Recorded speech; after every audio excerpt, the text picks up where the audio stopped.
우리 호산 성가대 믿음의 찬양 감사드립니다. 그리고 또 여러분들도 힘차게 아멘으로 또 박수로 이렇게 환대해 주시니까 너무너무 감사합니다. 자, 오늘 장로님 읽어주신 누가복음 4장 22절 또 30절 말씀으로 은혜 나누신 말씀의 제목은 선지자는 고향에서 환영받지 못하느니라. 선지자는 고향에서 환영을 못 받는데요. 자, 오늘 본문에 벌어진 사건, 그 장소가 어디냐? 본문 앞에 보면 누가복음 4장 16절에 나타나고 있습니다. 본문 4장 16절 보시니까 예수께서 그 자라나신 곳 나사렛에 이르사 안식일에 자기 규례대로 회당에 들어가서 성경을 읽으려고 서심해. 그래서 지금 정말 오래간만에 예수님이 나사렛에 오신 거예요. 자, 여러분들이 그 예수님과 관계된 중요한 세 군데를 좀 알아놓으시면 좋으실 거예요. 어디냐면은 베들레헴, 나사렛, 가버나움이에요. 자, 베들레헴은 예수님의 출생지죠, 출생지.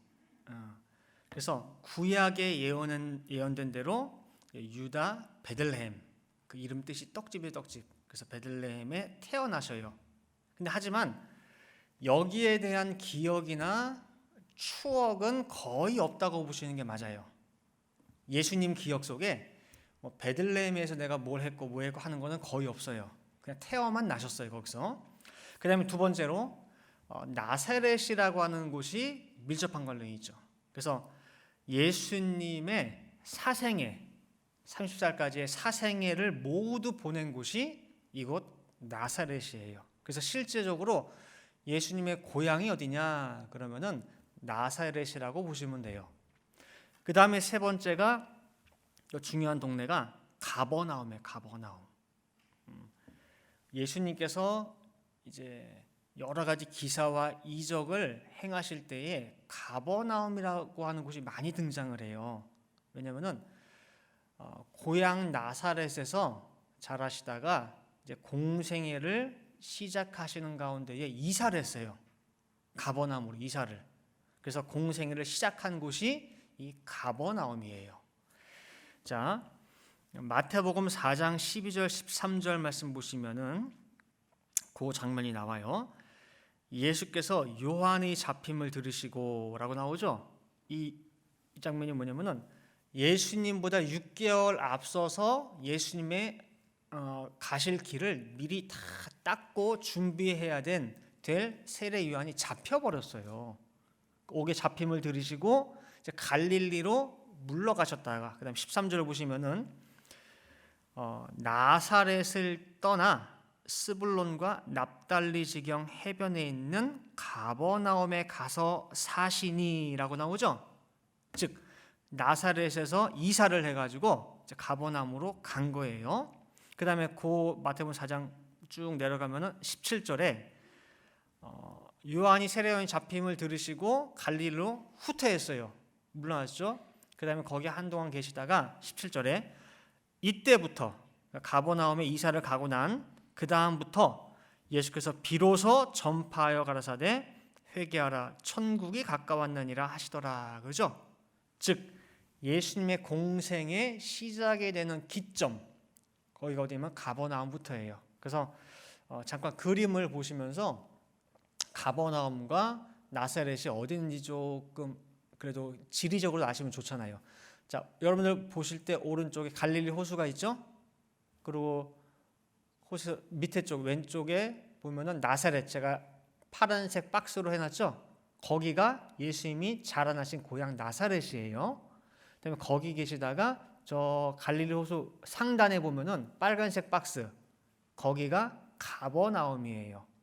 그래서 가버나움을 전진 기지로 삼아 가지고 그 밑에 보면 뭐 게네사렛, 마가단, 디베랴, 그 옆에 벳세다. 그래서 갈릴리 지역 전도 사역을 위한 하나의 기지예요, 기지. 가버나움. 그래서 공생애를 시작하기 전에 가버나움으로 이사를 하셔서 거기서부터 이제 시작을 하게 됩니다. 그래서 여러분들이 아실 곳이 베들레헴, 나사렛, 가버나움. 근데 실제적인 고향은 어디라고요? 나사렛. 자라나신 곳이기 때문에. 그래서 오늘은 이제 오늘 본문은 가버나움 이사하시고 나서 이제 공생애를 시작하셨는데 갈릴리 근방에서 여러 가지 기사 이적뿐만 아니라 그 말씀이 너무 권능이 있고 권세가 있어가지고 소문이 다 나기 시작한 거예요. 예수님 소문이 한창 나기 시작한 때에 이제 나사렛 고향에 오신 거예요. 누가복음 4장 14절 15절 말씀 보시면은 예수께서 성령의 권능으로 갈릴리에 돌아가시니 그 소문이 사방에 퍼졌고 그랬어요. 하여튼 갈릴리 호수 지역으로는 주변으로 예수님 소문이 안 퍼진 데가 없어요. 친히 그 여러 회당에서 가르치심에 뭇 사람에게 칭송을 받으시더라. 예수님이 갈릴리 주변 회당마다 다 다니시면서 말씀을 증거하는데 기존에 듣던 바리새인의 설교, 율법사의 설교, 어떤 서기관 설교 비교가 안 되는 거예요. 이런 말씀이 어디 있고 이런 권세 있는 복음이 어딨냐 그 소리예요. 가는 곳곳마다 뭐예요? 예수님에 대한 칭송이 자자한 거예요. 그런 가운데 오늘 고향 나사렛을 방문해서 이제 회당에서 이사야 선지자의 글을 가지고 회당에서 가르치신 장면입니다. 정말 오래간만에 찾아온 고향이죠. 어린 시절을 함께 했던 많은 사람들이 거기에 있고 또 이 고향이라고 하는 것은 생각만 해도 푸근하고 마음이 따뜻해지죠. 그래서 우리 현대인들도 보면은 누구나 막 정신없이 하루하루 급하게 바쁘게 살아가요. 그리고 어느 순간 이렇게 탁 앉아서 막 마음의 안식을 누리고 평안함을 참 누리고 싶고 뭔가 여유를 찾고 싶을 때에 가장 먼저 떠오르는 곳이 어디냐면은 고향이죠, 고향. 그리고 고향에서 정말 세상 그짐 하나 없이 친구들과 막 어울려 다니던 거, 같이 여기저기 다니던 거. 그래서 그 고향에 있는 내 집이 가장 그리워지는 거예요. 그래서 고향이라고 하는 말, 그 단어 속에는 안정, 휴식, 따뜻함, 그리움, 또 향수 이런 여러 가지 복합적인 것들이 담뿍 담겨져 있는 말이 고향이라는 말이에요. 특히 우리 미국에 이민 오신 1세대 우리 어르신들 같은 경우에 처음 와가지고 언제 그 당시 때 영어 공부를 했겠습니까? 말은 하나도 안 통하죠. 그저 할 수 있는 건 그냥 한국인으로서 뭐예요? 근면한 거, 성실한 거, 꾸준한 거. 그래가지고 새벽별 보고 나가가지고 하루 종일 다 몸으로 뛰잖아요. 몸으로. 저녁에 별 보고 들어오고. 그러니까 고단한 삶 속에서 가장 그리워한 게 뭐냐면은 한국에 있는 내 고향이에요. 고향. 갈 수가 있나요? 갈 수가 없지. 그래서 한국의 고향 내가 꼭 나중에 가야지 하다가 결국 가지 못하고 그리워만 하다가 먼저 이 미국 타지에서 돌아가신 할아버지들 할머니들 많이 뵀거든요. 그래서 누구에게나 고향은 그리움의 대상이에요. 거기만 생각하면 뭐예요? 푸근하고. 그래서 예수님도 보면은요, 우리와 전혀 다른 분이 아니에요. 인성을 똑같이 가지고 계셔요. 예수님도 외로움을 많이 타요. 그래서 제자를 뽑은 첫 번째 목적이 뭐라고 했어요? 함께 있게 하기 위해서예요. 외로우니까. 그리고 예수님도요, 피곤을 느끼십니다. 많이 피곤하셔요. 예수님도 피곤하시면 몸도 아프시고 입술 터질까 안 터질까요? 예수님. 피곤해 입술 터지잖아요. 예수님 터졌을까 안 터졌을까? 에이, 기도하고 맨날 새 힘 받고 새 능력 받는데 입술 터질까요, 예수님이? 입술 터져요. 병도 걸리시고.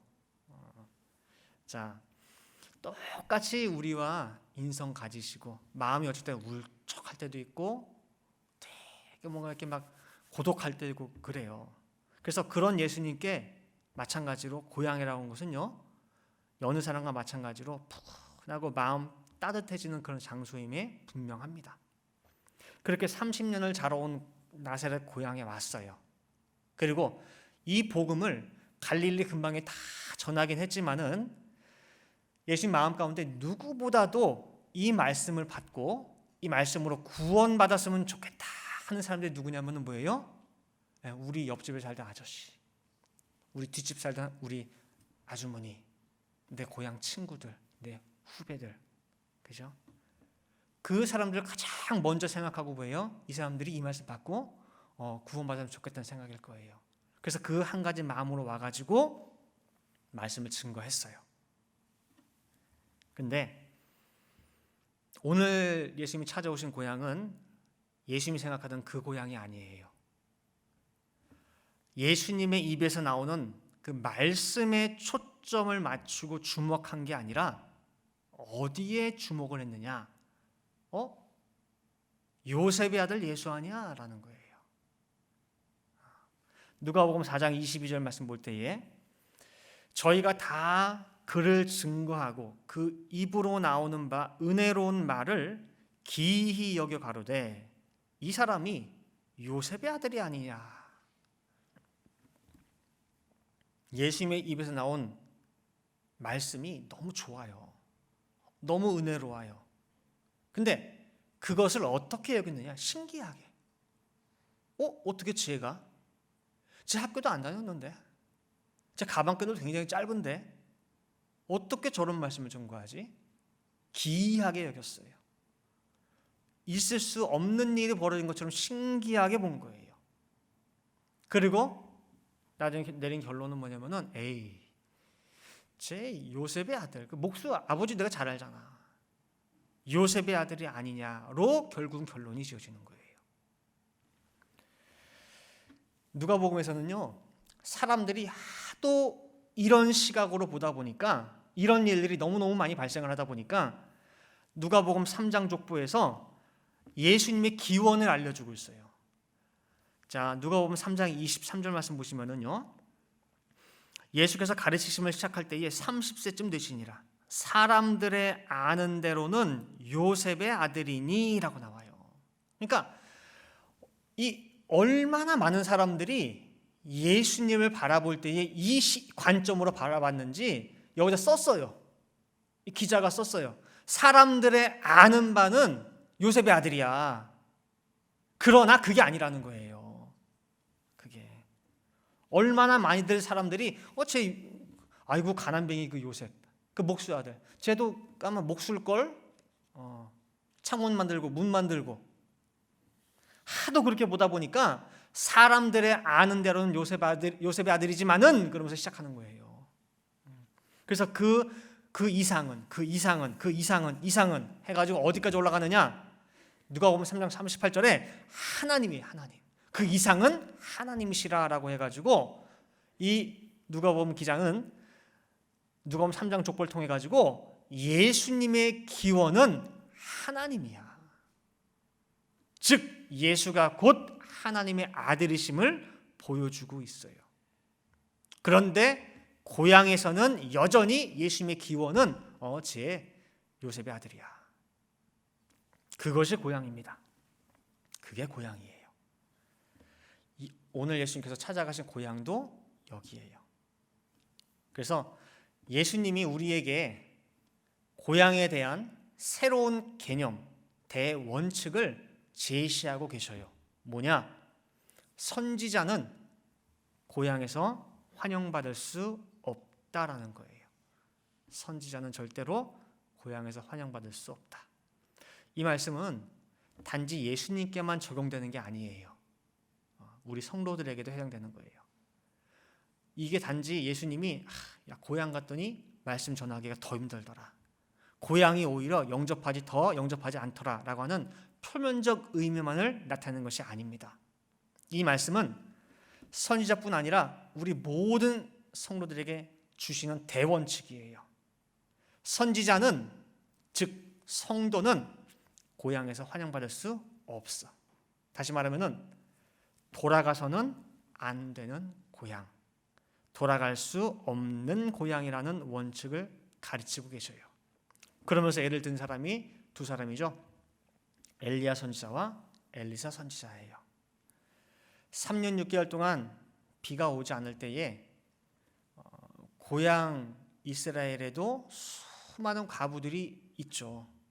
많이 있지만은 엘리야는 고향을 찾아가지 않고 이방 사렙다 과부에게 보내줬어요. 그리고 고향 땅 이스라엘에도 수많은 문둥병자들이 많이 있습니다.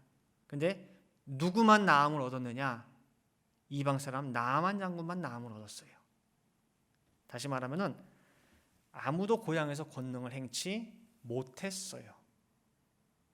고향에서는 인정받지 못했다는 거거든요.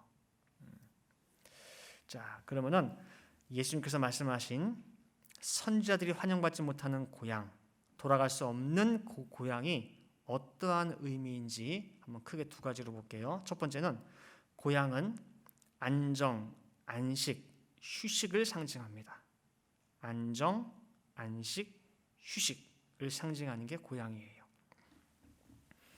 하나님께서 아브라함을 부르실 때 가장 먼저 하신 명령이 뭐냐면은 너 고향 떠나라요. 고향 떠나라.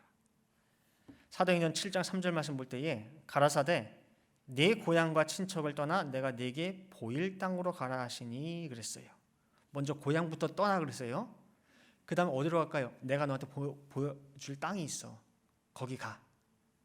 자, 그러면은 아브라함의 고향을 떠나서 하나님이 인도하신 곳이 어디예요?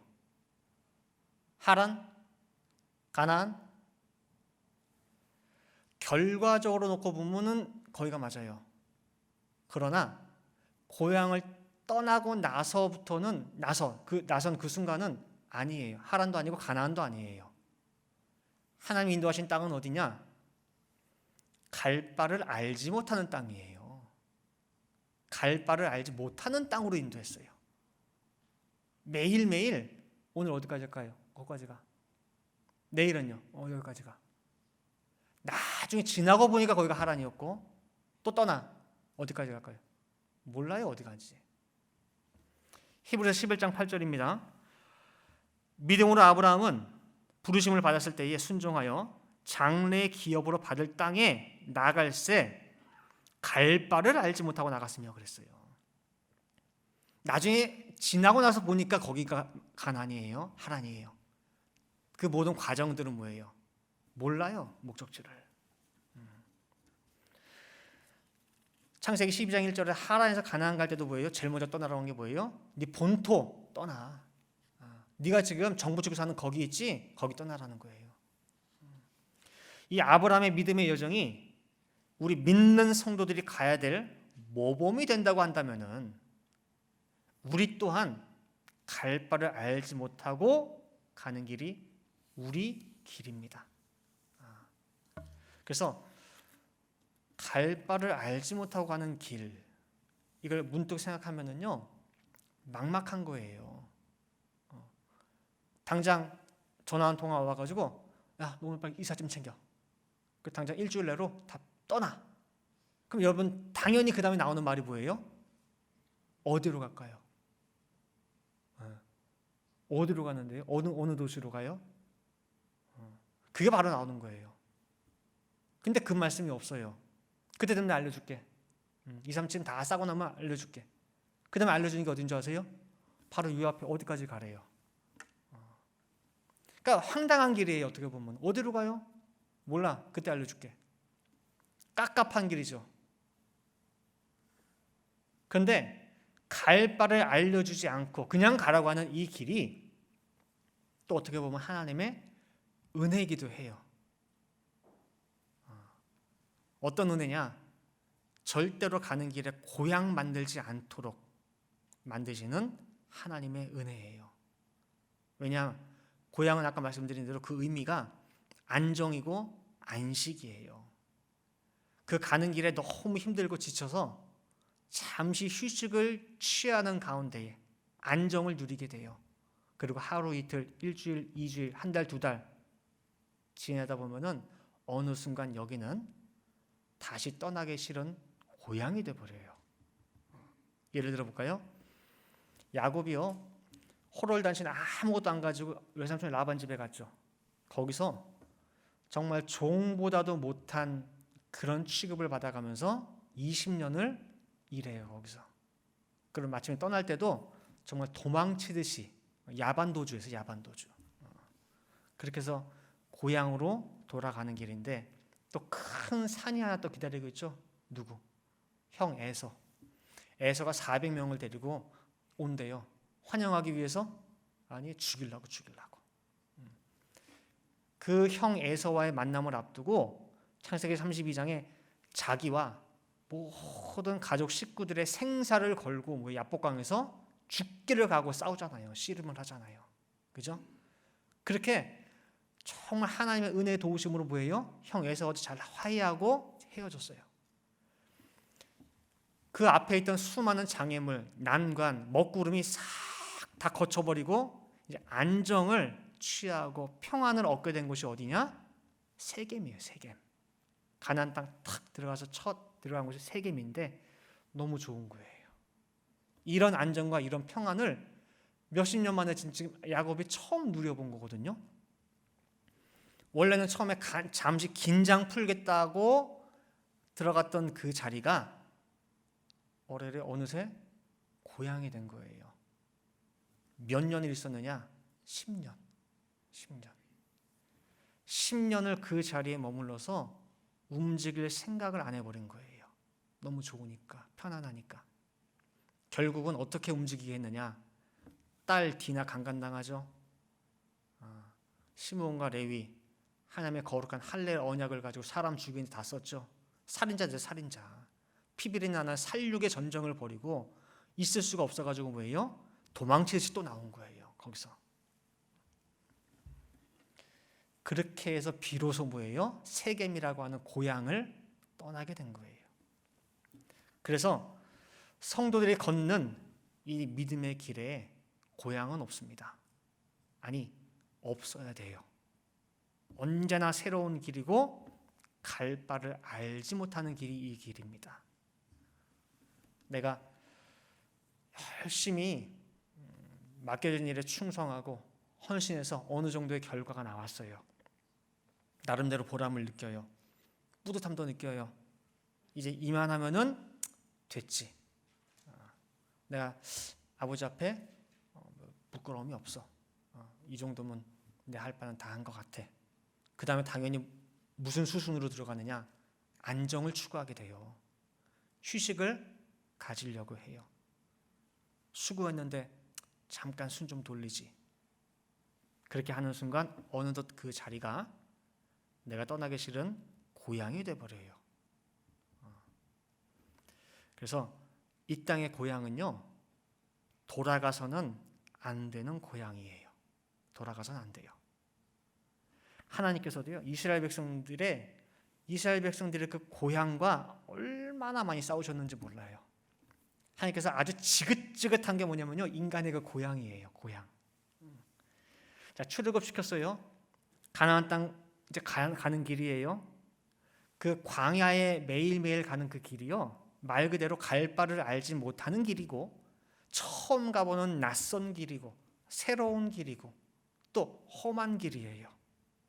그러니까 그 갈 바를 알지 못하는 그 험한 낯선 길을 갈 때마다 이스라엘 백성들이 조금만 힘들면 뭐예요? 뒤돌아봐. 애굽이라고 하는 그 고향이 그리워서, 거기서 먹던 고기도 그립고, 파도 그립고, 부추도 그립고, 시원한 수박도 그립고, 야, 그거 먹고 싶은데 시시콜콜 다 그리워요. 다 그리워. 그러니 40년 내내 하나님과 이 백성들의 고향과의 전쟁이에요. 평상시는 말씀대로 잘 따라가는 것 같은데 결정적일 때 되면 또 뭐예요? 고향 따라가요. 이 백성들이. 그러니 하나님이 얼마나 섭섭합니까? 그래서 전능한 하나님이요, 알고 보면요, 세상 고향을 이기지 못해요. 그래서 누가복음 9장 62절에 예수님께서 이런 말씀을 하세요. 예수께서 이르시되 손에 쟁기를 잡고 뒤를 돌아보는 자는 하나님 나라에 합당치 아니하니라 하시니라. 점심 때까지 여기까지 해야지, 저녁 때까지는 여기까지 해야지, 그럼 이번 주말까지는 어느 정도 진행이 되겠구나 라고 하는 마음을 가지고 있는 사람은 앞을 바라보는 사람이에요. 그렇죠? 점심 때까지, 저녁 때까지, 내일까지, 모레까지, 이번 주까지 앞을 보는 사람이에요. 근데 지금 방금 읽었던 누가복음 9장 62절에 이 사람은 쟁기는 잡았어요. 일하는 사람이에요. 그죠? 일은 한다고 하고 지금 있는데 지금 뒤를 봐요. 자, 이 돌아보는이라고 하는 이 단어를 헬라어 원어로 보니까 블레포라고 하는데 블레포의 현재 분사형이에요. 현재 분사형. 분사형은 뭐냐면 ing. 한 번 돌아보는 게 아니라 뭐예요? 툭 하면은 늘 계속해서 뒤를 보는 거예요. 쟁기 잡고 분명히 일은 하는데 요 정도 하면 됐겠지 싶으면 돌아보고, 조금 고단하다 싶으면은 또 한번 돌아보고, 좀 더 이제 하다 보면은 또 어디도 쑤시고 계속해서 뭐예요? 돌아보는 사람이에요. 그래서 이 사람은 뒤를 돌아본다. 그 뭐냐면은 이만큼 했으니 쉬고 싶은, 안정하고 싶은, 휴식하고 싶은, 즉 고향을 그리워하는 자세가 쟁기를 붙잡고 뒤를 돌아보는 모습이에요. 그리고 그런 사람들 향해서 예수님 하신 말씀이 저희는 하나님 나라에 합당치 않다라고 하는 거예요. 자, 그다음에 크게 두 번째로 고향은 옛 사람입니다. 아까 고향은 안정과 휴식이라고 했죠. 고향은 옛 사람입니다. 오늘 예수님이 하신 말씀이 선지자는 고향에서 환영받지 못한다 그랬죠. 그럼 이 말씀을 명제로 해가지고 한번 살펴볼게요.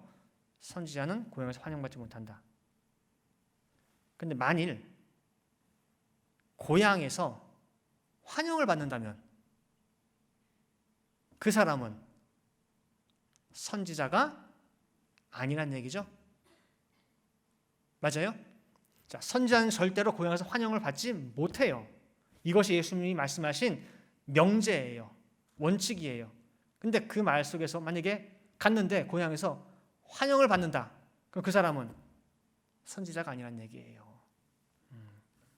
자, 선지자는 말 그대로 먼저 선자의 알지자예요. 먼저 아는 자, 앞을 바라보는 자.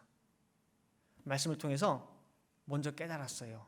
그래서 앞으로 저 미래를 바라보는 자들이에요. 이 세상 사람 모든 사람들이 그냥 다 땅의 거, 눈앞의 것만 막 그것만 바라보고 그것만 쫓아가고 그것만 붙잡겠다고 아웅다웅하는 그런 때에 이 사람들은, 이 선지자는 앞을 바라보고 신령한 세계를 바라보고 하늘 세계를 바라보는 거예요. 거길 내가 인식을 했어. 눈이 떴어. 그래서 여기에 잡을 게 없어. 그래서 나는 그 세계를 향해 달려간 사람인 거예요. 그래서 아브라함도 선지자예요. 이삭도 선지자예요. 야곱도 요셉도 선지자예요. 왜? 먼저 그 앞을 봤기 때문에. 그리고 우리 성도들도 선지자예요. 말씀 통해 다음 세계, 신령한 세계를 봅니다. 그렇기 때문에 날마다 그 말씀을 통해서 뭐예요? 새로워져요. 새로운 길을 가니까. 날마다 새롭게 깨닫게 되고 날마다 그 세계를 향해서 전진하는 삶을 살게 되는 거예요. 그래서 성도는요, 10년 전 모습이 다르고 5년 전, 1년 전 모습과 지금의 모습이 달라질 수밖에 없어요. 그리고 당연한 이치예요. 날마다 내가 머무는 자리가 달라졌기 때문에. 그러나 고향이 기억하는 나는 뭐예요? 옛 사람이에요. 고향이 기억하는 나는 옛 사람. 그렇기 때문에 오늘 예수님이 만난 고향은 지금의 예수님이 아닌 예전의 요셉의 아들 예수를 기억하는 고향이에요. 따라서 그 고향에는 예수님이 절대로 돌아갈 수가 없어요. 그리고 우리 성도들도 예전의 내 모습, 그 고향으로는 돌아갈 수가 없어요. 왜? 나의 모습은 불과 1년 전과 지금이 다르고 한 달 전과 내가 달라요. 그래서 예전에 내가 살던 그 고향으로는 돌아갈 수가 없고 절대로 환영받지 못하는 고향이에요. 자, 이제 결론 맺도록 하겠습니다. 예수님께서는 오늘 본문을 통해서 우리 믿는 성도들의 영적인 어떤 유착 상태를 경고하고 계셔요. 안주하기를 원하는, 평안을 찾기 원하는 그 영적 상태를 경고하고 계신 거예요. 자, 새가 편안하고 따뜻한 그 기억이 있어가지고 다시 알 속으로 들어갑니까? 못 들어가죠. 나비 같은 경우도 나와 보니까 세상 시끄러워, 무서워. 다시 그 고치 속으로 들어가지 않습니다. 요한 웨슬레는 그래서 이런 말을 했어요. 나는 이미 구원받았다. 나는 구원 받고 있다. 나는 구원을 받을 것이다. 그래서 이 말씀은 우리에게 많은 걸 시사하고 있어요. 날마다 뭐예요? 새로운 거예요. 날마다 바뀌는 거예요. 난 이미 구원받았다? 그걸 끝나느냐? 아니에요. 오늘 나는 또 뭐예요? 구원 받고 있어요. 그렇다고 내일 이 구원이 보장되느냐? 아니에요. 내일 또 뭐예요? 난 구원을 받을 것이다가 되는 거예요. 절대 머무름이 없는 거예요. 말씀은 한 번 깨달은 상태도 아니고 그걸로 끝나버린 상태도 아니고 말씀은 늘 움직임이고 또한 성장이라는 거예요. 그래서 우리 믿는 성도들에게 이 땅에는 고향이 없습니다. 잠시 머물다 가는 나그네가 무슨 고향이 있으십니까? 딱 한 군데, 하늘 본향 한 곳이 있을 뿐이에요. 여기가 우리의 진짜 고향입니다. 자, 히브리서 11장 13절부터 16절 읽고 마치겠습니다. 히브리서 11장 13절 말씀 보시면은 이 사람들은 다 믿음을 따라 죽었으며 약속을 받지 못하였으되 그것들을 멀리서 보고 환영하며 또 땅에서는 외국인과 나그네로라 증거하였으니 그랬어요. 이 땅은 나그네예요. 이같이 말하는 자들은 본향 찾는 것을 나타냄이라. 저희가 나온 바 본향을 생각하였다면 돌아갈 기회가 있었으려니와 저희가 이제는 더 나은 본향을 사모하니 곧 하늘에 있는 것이라. 그러므로 하나님이 저희 하나님이라 일컬음 받으심을 부끄러워 아니하시고 저희를 위하여 한 성을 예비하셨느니라. 좋죠. 이 땅에서 성도한테는 고향이 있대요? 없대요. 그 고향에 있어서 벌써 돌아갔죠. 근데 아브라함이나 이삭이나 야곱이나 뭐예요? 이 땅에 수십 년을 살아도 하루도 이 땅에 마음 두고 산 적이 없대요. 왜? 내 고향 아니니까. 오로지 한 곳 참 본향을 향해 살아가는 삶을 살았다는 거예요. 그래서 이 대명제 선지자는 고향에서 환영받지 못한다. 이것이 우리 성도들이 붙잡고 살아갈 대명제이고 진리임을 명심하는 가운데에 날마다 말씀의 길에서 새로워지는 모든 늘푸른 동사 성도 되시기를 간절히 바라겠습니다. 함께 기도하시겠습니다. 사랑과 은혜가 충만하신 아버지 하나님, 이 거룩한 주일을 맞이하여서 저희들의 모든 것들이 구별되기를 원합니다.